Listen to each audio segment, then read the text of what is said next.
आज आपका हिंदी सेकंड में पुनः स्वागत है। आज मैं आपको 15वें पाठ का प्रश्नोत्तर जो है लिखवाने जा रही हूँ, जिसे आप ध्यान से लिखें और अपनी कॉपी निकालें। पहला प्रश्न है बच्चों, पहला अभ्यास कार्य है एक शब्द में उत्तर। पहला अभ्यास कार्य क्या है? एक शब्द में उत्तर। निम्नलिखित प्रश्नों के उत्तर एक शब्द में लिखिए। तो पहला प्रश्न है, किनके मर जाने से जीवन नहीं मरा करता है। तो उत्तर है बच्चों, यहाँ पहला आप देखिए, का है, का एक शब्द में उत्तर।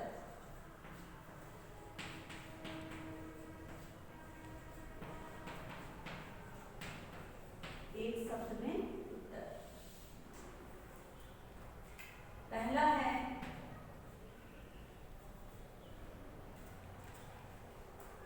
प्रश्न है किनके मर जाने से जीवन नहीं मरा करता है। तो उत्तर है बच्चों, कुछ सपनों, कुछ सपनों, कुछ सपनों के मर जाने से जीवन नहीं मरा करता है, कुछ सपनों। दूसरा उत्तर है बच्चों, प्रश्न है धूप की धोती कौन पहनता है।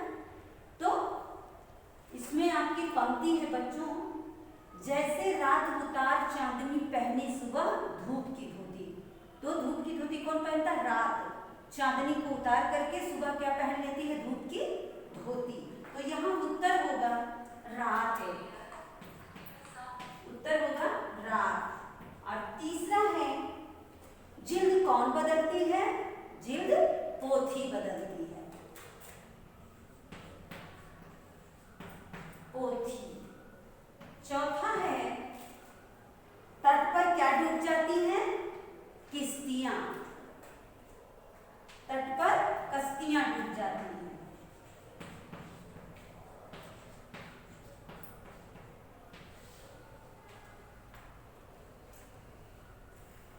तो ये आपका एक पद में उत्तर था बच्चों, जिसे आपने लिख लिया। अब आपका है प्रश्नोत्तर, तो जिसे आप ध्यान से देखें।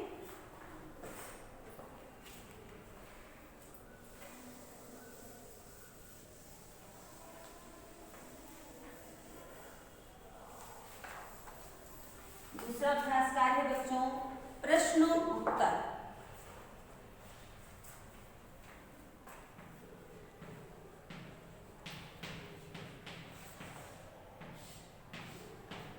प्रश्नोत्तर पहला प्रश्न है, कुछ सपनों के मर जाने से जीवन नहीं मरा करता है, कवि ने ऐसा किसके लिए और क्यों कहा है। तो इसे ध्यान से देखिए बच्चों। उत्तर है,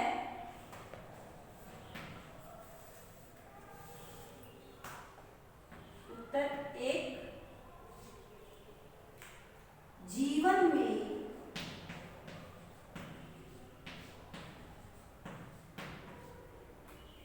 आशा और निराशा,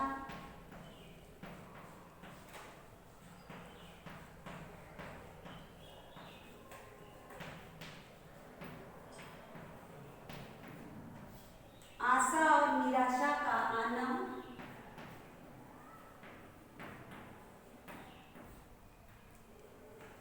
उसके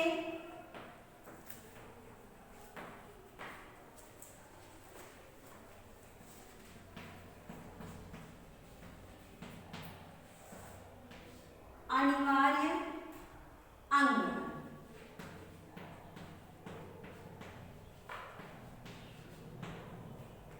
कुछ सफलताओं के आने पर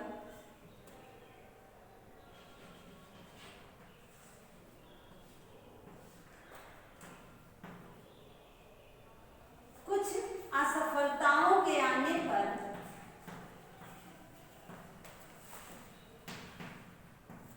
कुछ असफलताओं के आने पर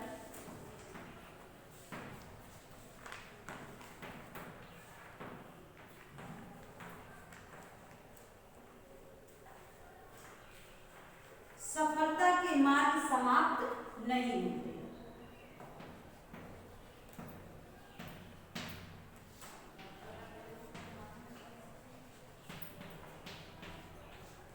सफलता के मार्ग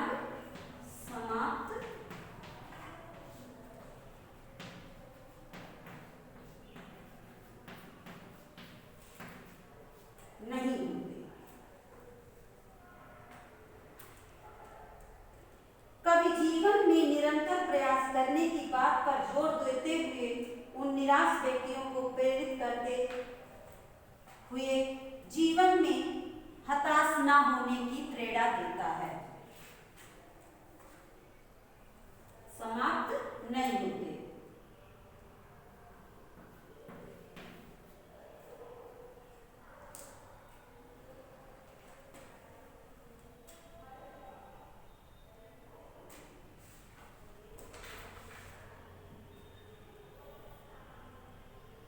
नहीं होते हैं।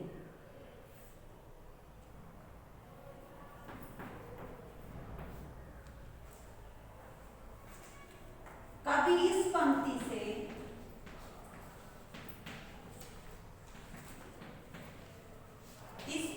से उन व्यक्तियों को प्रेरित कर रहा है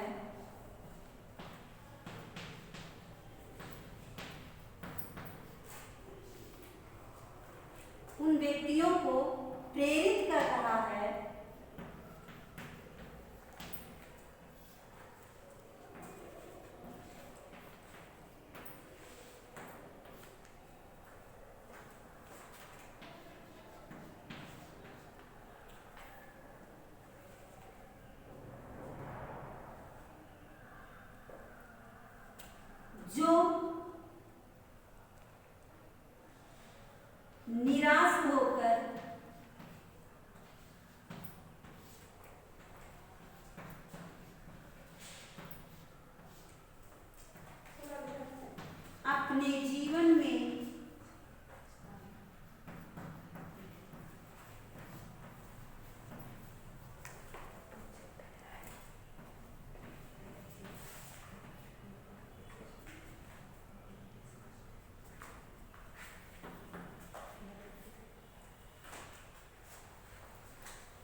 जो निराश होकर अपने जीवन में हार मान लेते हैं।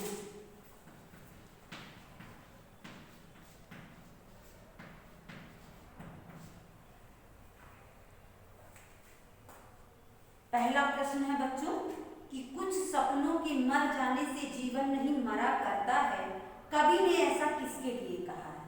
यह पंक्ति कवि ने किसके लिए कहा? तो इसका उत्तर है जीवन में आशा और निराशा का आना उसके अनिवार्य अंग है ना। असफल होना, सफल होना, दिन रात दुख सुख ये तो जीवन में आते जाते ही रहते हैं। ये तो मनुष्य के जीवन का एक अनिवार्य अंग है। कुछ असफलताओं के आने पर सफलता के मार्ग समाप्त नहीं होते हैं। कवि ऐसा किसके लिए कह रहा है? कवि ऐसा यहाँ कह रहा है जीवन में आशा और निराशा का आना उसके अनिवार्य अंग है। कुछ असफलताओं के आने पर सफलता के मार्ग समाप्त नहीं होते हैं। कवि इस पंक्ति से उन व्यक्तियों को प्रेरित कर रहा है जो जीवन को जो निराश होकर अपने जीवन में हार मान लेते हैं, जो निराश होकर अपने जीवन में हार मान लेते हैं। तो बच्चों ये आपके पहले प्रश्न का उत्तर था, जिसे आप अपनी कॉपी में सुंदर सुंदर अक्षरों में लिखेंगे।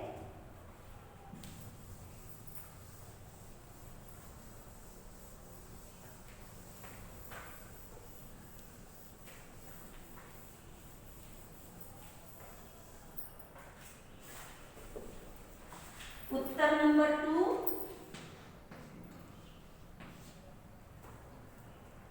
प्रश्न है कवि की दृष्टि में सपना क्या है? कवि की दृष्टि में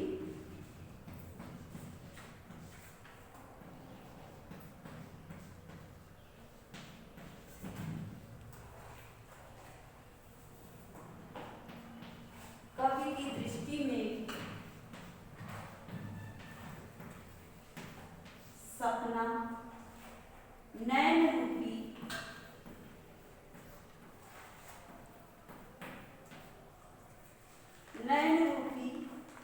बिस्तर पर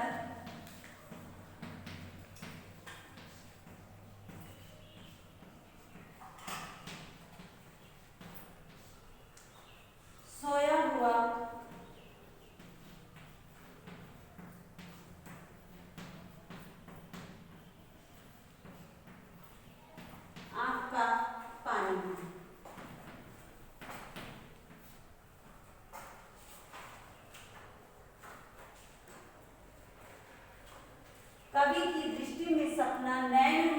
बिस्तर पर सोए हुए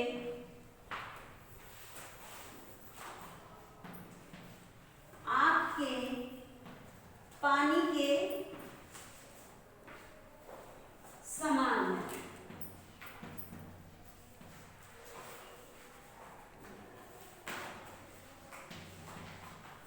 अर्थात वह अस्थायी भाव,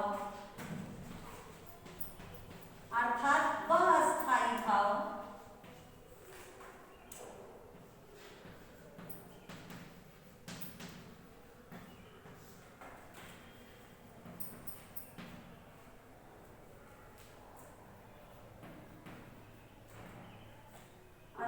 अस्थायी भाव है जिसका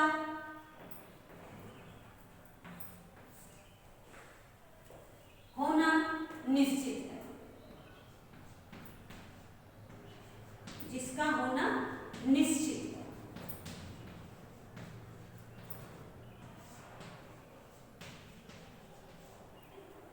तो ये आपके दूसरे प्रश्न का उत्तर था बच्चों कि कवि की दृष्टि में सपना क्या है। कवि की दृष्टि में सपना नयन रूपी बिस्तर पर सोए हुए आँख के पानी के समान है, अर्थात वह अस्थायी भाव है जिसका होना निश्चित है। अब आप तीसरे प्रश्न का उत्तर देखिए बच्चों।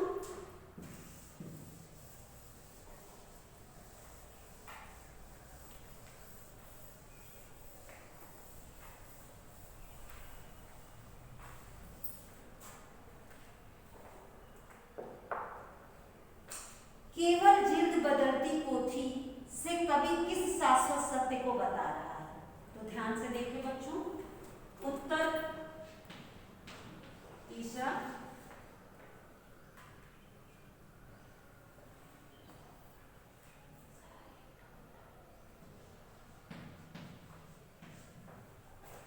जन्म के पश्चात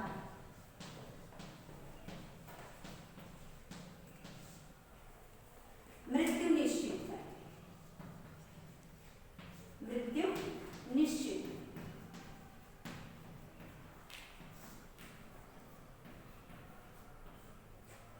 जिस प्रकार पुस्तक की जिल्द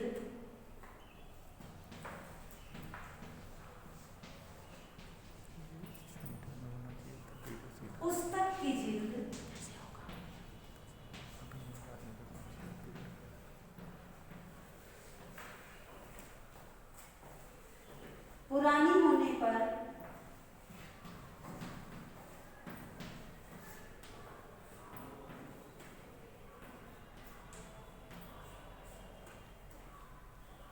होने पर उसे बदला जाता है,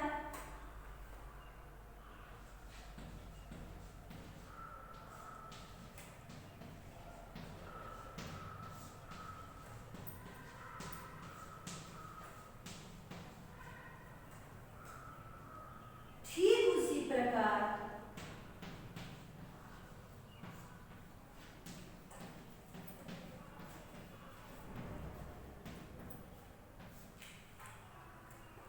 उसी प्रकार आत्मा रूपी शाश्वत सत्य, आत्मा रूपी शाश्वत सत्य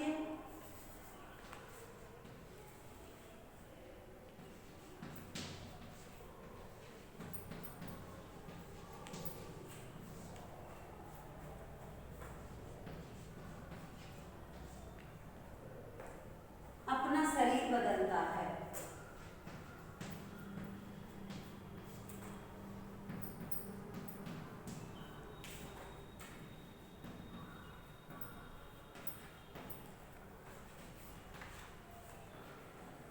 अपना शरीर बदलता है। तो बच्चों ये तीसरे प्रश्न का उत्तर था। प्रश्न था केवल जिल्द बदलती पोथी से कवि किस शाश्वत सत्य को बता रहा है। तो ध्यान से सुनिए, जन्म के पश्चात मृत्यु निश्चित है। जिस प्रकार पुस्तक की जिल्द पुरानी होने पर पुस्तक की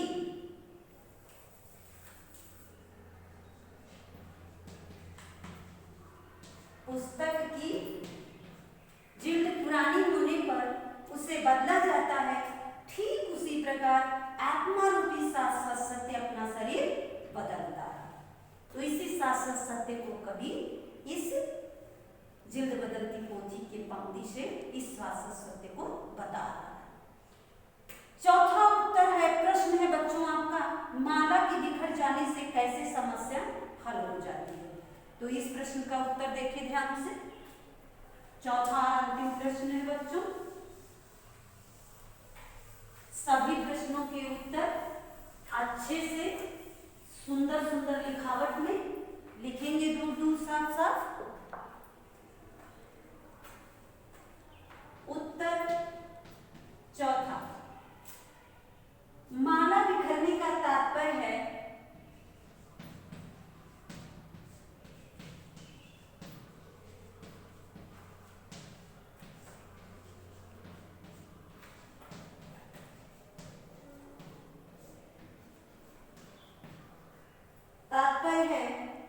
प्रतिकूल परिस्थितियों में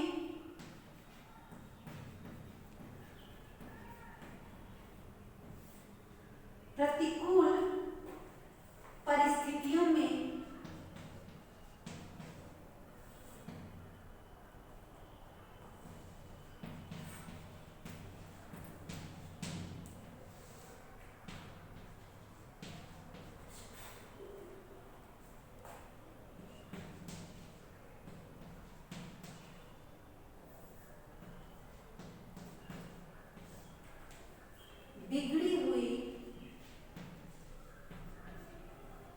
परिस्थिति को पुनः नवनिर्मित करने में, परिस्थितियों में बिगड़ी हुई परिस्थिति को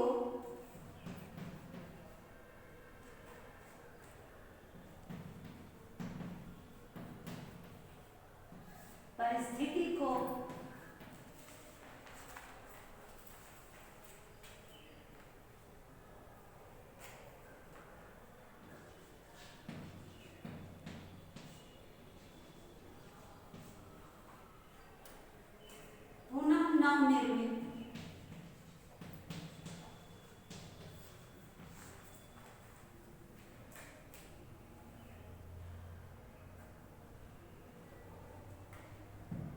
परिस्थिति को पुनः नवनिर्मित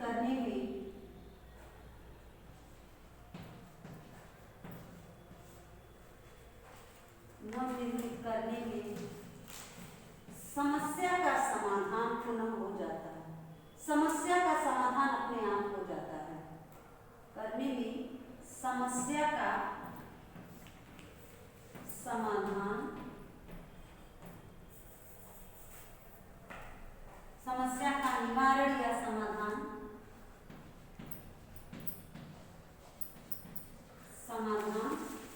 अपने आप हो जाता है।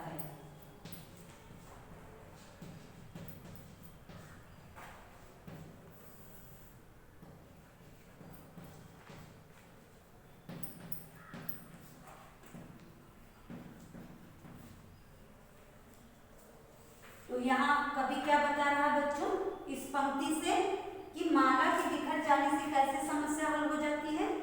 जब किसी कार्य को माला बिखरने का तात्पर्य है प्रतिकूल परिस्थितियों में बिगड़ी हुई परिस्थिति को पुनः नवनिर्मित करना।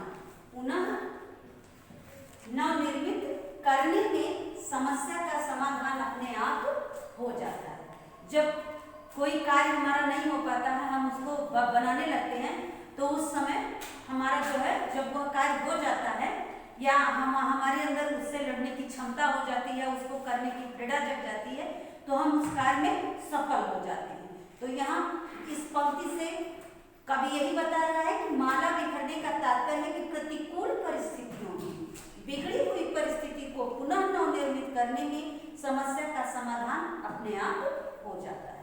तो बच्चों ये आपके प्रश्नों का उत्तर समाप्त हो गया और आज आपका ये पाठ भी समाप्त हो गया, क्योंकि जो है बाकी का वो आपको भेजा जा चुका है।